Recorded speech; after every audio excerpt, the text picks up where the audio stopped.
Bismillahirrahmanirrahim. Alhamdulillahi Rabbil Alamin. Wassalatu wassalam ala Sayyidina Muhammad wa ala alihi wa sahbihi wa ajma'in wa mabada.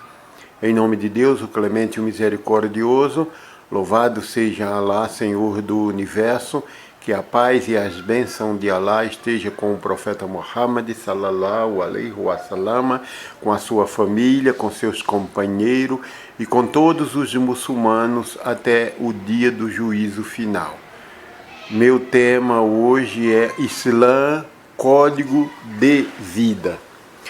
Como dizemos que o Islã é um código de vida, então tudo que existe nesta vida mundana e na vida espiritual, o Islã tem regulamento, ensinamento, lei para ser cumprida e prática.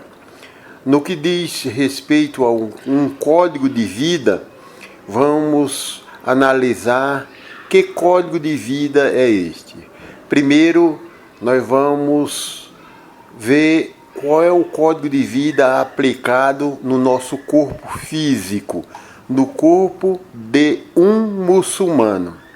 Primeira coisa, o Islã é a religião da pureza. Por quê? Porque Allah subhanahu wa ta'ala, ele é puro e quer que nós nos apresentamos a ele em estado de pureza. Então o muçulmano tem os horário e dia certo de cuidar do corpo. Quando eu falo em horário, me refiro os horários das orações. Então, o muçulmano, antes de fazer as orações, ele tem que estar em estado de pureza fisicamente e espiritual. Qual é o código para o estado físico, a pureza do corpo? É o wudu, como todo muçulmano que procura o conhecimento, sabe como fazer a purificação antes das orações. Esse tem horário, que é nas horas das orações. Mas não quer dizer com isso que ele não pode fazer essa purificação fora do horário das orações. Ou melhor, o código de vida é aconselhável que o muçulmano esteja sempre puro.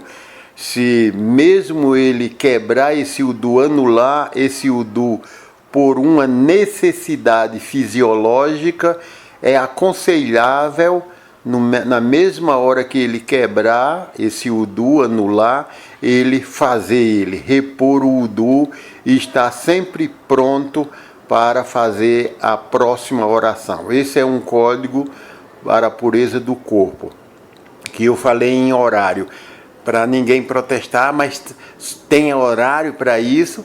Tem um horário se ele quiser fazer o wudu quando entra a oração, então é um horário. Agora, se ele quer aplicar esse código mais ortodoxo, mais na sunna do profeta Muhammad sallallahu alaihi wasallam, ele, na hora que anular o wudu, ele já repõe, então fica com o corpo sempre puro. E como ele cuidar desse corpo além do wudu? Qual o dia aconselhável para ele cuidar do corpo? Como, por exemplo, se barbear, cortar cabelo, cortar unha, tudo isso tem o dia. O aconselhável é o dia de quinta-feira.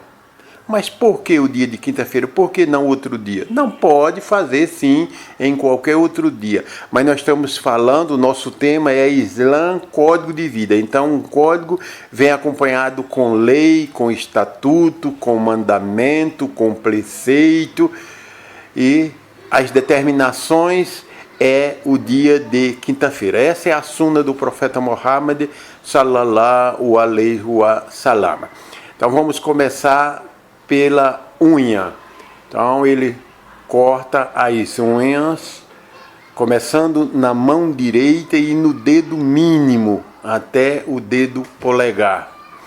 E começa na mão esquerda, pelo dedo mínimo, também até o dedo polegar, sempre da direita para a esquerda.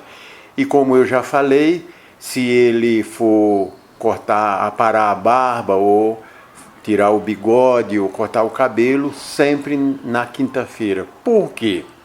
Vamos observar os judeus. Os judeus, eles se preparam na sexta-feira à tarde, eles se preparam comida, não só os judeus, como também os adventistas. Por quê? Porque às 18 horas da sexta-feira já entra a noite do sábado. Então, no sábado eles têm que estar pronto para adorar a Deus no sábado, que é o caso dos judeus. Nós, muçulmanos, qual é o nosso dia de adoração? Nós adoramos todos os dias, mas nós estamos falando o dia que é prescrito pela suna do profeta Muhammad, sallallahu alaihi wasallam, de nós nos reunirmos, de irmos para a mesquita, de ouvir o sermão do Sheikh, não é na sexta-feira, então nós nos preparamos na quinta. Se tiver que fazer esse higiene no corpo, de cortar cabelo, barba, unha, se faz isso na quinta-feira. Isso é aconselhável, não é uma obrigação, é aconselhável. E na sexta-feira tomar um banho por completo, um banho de sunna para ir para a mesquita. Vale a pena eu lembrar aos estudantes que banho não é a purificação, não é propriamente o wudu. Purificação mas não é o wudu segundo a Sharia, ou segundo o código de vida do Islã. Por quê? Porque quebra um monte de regras do que diz respeito à lei da purificação. Por exemplo, não vou prolongar, porque os alunos já ouviram muitas aulas que eu falei a quantidade de água. Quando eu estou falando em quantidade de água, não estou me referindo em quantidade em litro. Ou melhor, eu tenho que dizer a qualidade da água. A qualidade da água também eu não estou me referindo a cor, o odor e o sabor. Estou me falando os tipos de água, ou melhor, seriam os tipos de água. Pode-se fazer odor com água da chuva, com água do mar, água do rio, água de fonte, água da chuva, água de poço, água de gelo e água de neve. E água de neve. São 7 tipos de água. Essa água não pode ser ou alterada as 3 qualidades dela, que é o quê? Aquilo que eu já falei há poucos segundos, que é a cor, o odor e o sabor. Você só pode quebrar uma qualidade, como por exemplo, eu falei que pode se fazer com água do mar. Então a água do mar é salgada, mas se pode fazer. A água do barreiro, ela é barrenta, né? Então pode se fazer. E não pode quebrar as 3 qualidades, porque senão não serve para fazer o wudu. Uma outra coisa que eu falei, que banho não é wudu. Uma das coisas que quebra o wudu são 11 coisas que eu já ensinei para os alunos, o que anula o wudu. Então eu não vou repetir aqui o que anula o wudu, porque muitos já sabem, mas muitos esquecem que na hora do banho vai lavar as partes íntimas. Então se vai lavar as partes íntimas, pegou em parte íntima, quebra o wudu. Então no pleno banho já está anulado a ideia de banho ser wudu. Por quê? Porque vai lavar as partes íntimas. Pegou nas partes íntimas, quebra o wudu.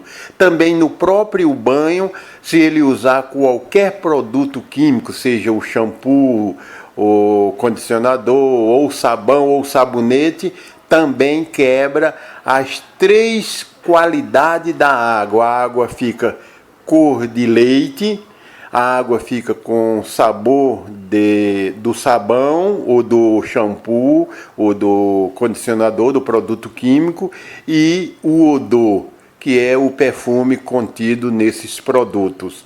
Então anulou por completo. Quando nós estamos dando essa aula, alguém diz, mas eu me enxago todinho, deixo todo a espuma sair e deixa cair só a água limpa. Sim, mas e no caso de ter pego nas partes íntimas? Então, no código de vida do Islã e na Sharia, banho não é wudu. O que é que tem que fazer? Toma o banho por completo e depois faz o wudu normalmente no mesmo instante que terminou de tomar o banho. Isso é aconselhável, isto é sunna, isto é o código de vida do muçulmano. Ainda seguindo o tema Islã, código de vida, tem muitas outras coisas para nós falarmos no que diz respeito ao código aplicado no corpo do muçulmano.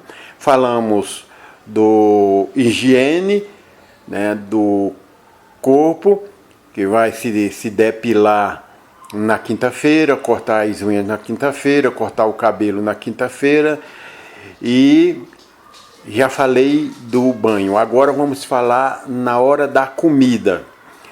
Quando for comer, se for comer em jamá, em grupos, sempre pegar a comida do prato principal, da bandeja, na frente, nunca do outro lado onde estão as outras pessoas, nem do lado direito, nem do lado esquerdo, sempre na frente.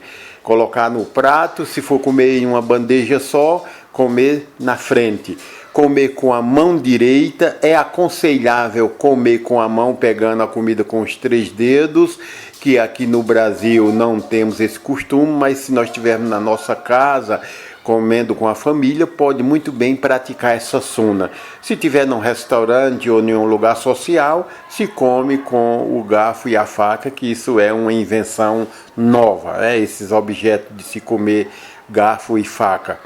Então, comer com a mão direita, dizer Bismillah e sempre dizer, se possível, Alhamdulillah, quando a mão for voltando da boca. Ou, pelo menos, dizer Alhamdulillah no final e fazer o doar de agradecimento por Deus ter dado aquela comida. Isso é a prática e a sunna e faz parte do código de vida do muçulmano.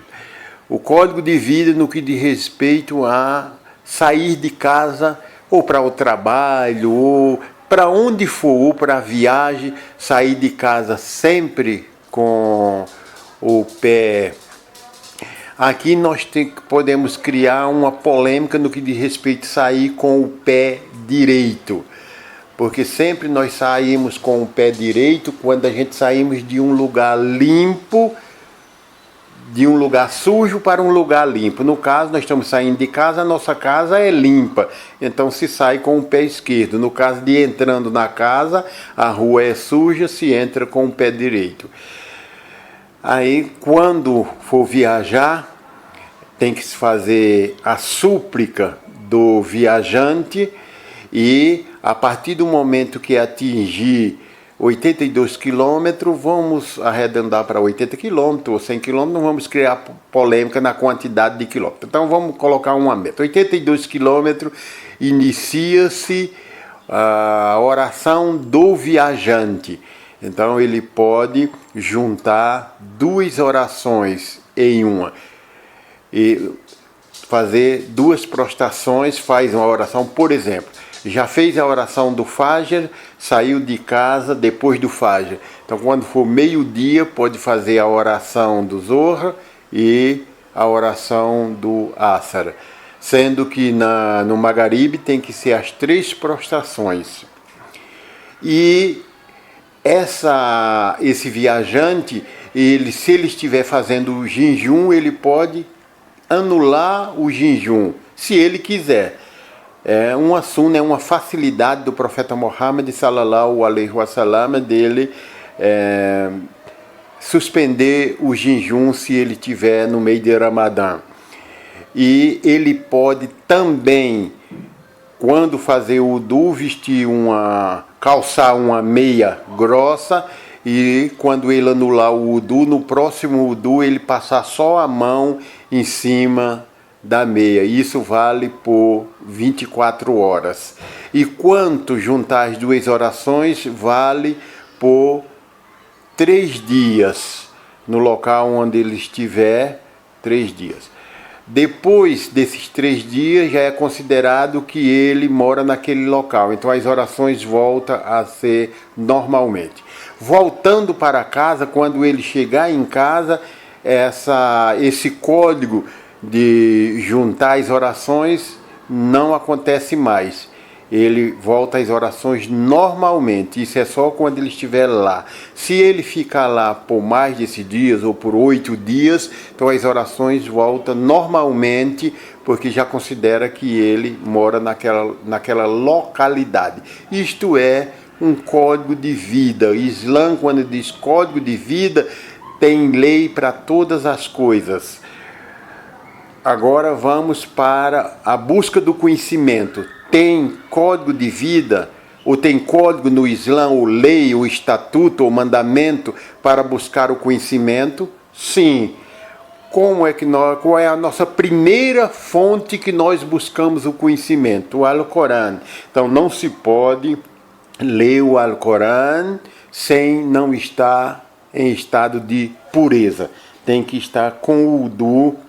Isso é obrigatório, está em wudu, porque o próprio Alcorão diz que não se pode passar a mão em cima do Alcorão se não tiver com wudu. Então nesse código de vida vale tanto para o homem como para a mulher, e a mulher estando menstruada, aí é que não pode mesmo ler o Alcorão manuseando ele. Ela pode recitar o Alcorão, não tem problema nenhum de recitar o Alcorão. Também, na busca do conhecimento, se ele vai recorrer a Allah subhanahu wa ta'ala em súplica, ele pode suplicar no estado que ele ou ela estiver, mesmo sem wudu. Agora, se ele for fazer aquela súplica e for fazer a recitação do Alcorão e fazer os movimentos da oração e se prostrar, aí tem que estar com wudu. Se ele for recitar o Alcorão e for fazer como se fosse a oração do Fajr, 2 raká de oração, tem que estar com wudu. Mas se ele vai suplicar a Deus e ele está sem wudu, ele pode suplicar normalmente, e também pode se suplicar em qualquer idioma. Só é obrigatório recitar o Alcorão em língua árabe quando é para fazer as 5 orações obrigatórias ou oração de Sunna. Então tem um código de vida para todas as coisas que quiser saber. Então fica essa aula em aberto para se fazer muitas perguntas sobre o código de vida. Você pode imaginar qualquer coisa sobre o código de vida e perguntar: é permissível no Islã isso entra o código na vida social, no que diz respeito a cumprimento de homem com a mulher, no que diz respeito a saudar o homem, saudar a mulher e a mulher saudar o homem. Pode-se fazer pergunta no trabalho, se pode juntar as orações no caso que não tiver de jeito nenhum como fazer as orações, e no caso da mulher ou do homem que toma remédio, e se ele pode fazer o jejum ou pode repor depois. Tudo que você imaginar sobre a lei, sobre lei islâmica, né? Lei islâmica, estatuto islâmico, preceito islâmico, e no que envolve o código de vida que estamos falando aqui e comentando. Então, o Islã, código de vida para os muçulmanos, e esse código tem que ser colocado em prática. Então vamos saber que código de vida é esse, o que eu posso fazer e o que não posso, porque muitos muçulmanos a oração dele, ele está orando e a oração dele é inválida porque ele deixa de cumprir com o que é obrigatório dentro da oração e por falta de conhecimento ele continua fazendo as orações erradas porque não buscou o conhecimento e a oração dele está inválida. Como, por exemplo, quem toma banho e vai para a mesquita fazer a oração, já ouvimos no comecinho do áudio que banho não é wudu e muitos faz as orações nessa condição. E muitos se reverte ao Islã e passa 3, 4, 5 meses e não pronuncia a Surat al-Fatiha corretamente na língua árabe, faz a oração e a oração dele é inválida. Então minha oração só é ouvida por Deus se eu falar em árabe. Eu sou brasileiro, eu falo português. Estamos falando no espaço de tempo. Tudo tem uma tolerância. Não é possível que um muçulmano, 1 mês, 2 meses, 3 meses, 4 meses, não aprenda pronunciar a Surat al-Fatiha se ele pegar um versículo por dia, somente a palavra Bismillahirrahmanirrahim, e orar com esse, que ele não sabe os outros. O certo mesmo é 3 versículos, mas se ele sabe só esse versículo 17 vezes por dia durante 2 ou 3 meses, não memorizar, isso é impossível. E assim ele vai juntando o primeiro versículo, o segundo versículo, ora com 2 versículos, 17 vezes por dia, 1 mês. Não é possível que não memorize. O terceiro versículo, então ora com o primeiro, segundo e terceiro versículo 17 vezes por dia durante 1 mês ou 2 meses. É inaceitável dizer que não memorizou e nem aprendeu a pronunciar corretamente. Então aí nós estamos vendo que o código de vida está aí agora na frente do muçulmano como uma barreira, como uma lei, como um estatuto, como um preceito que ele tem que cumprir. Então o nosso tema é Islã, código de vida. Fica aberto aí as perguntas dentro desse tema para quem quiser saber mais sobre Islã, código de vida, o Alhamdulillahi Rabbil Alamin.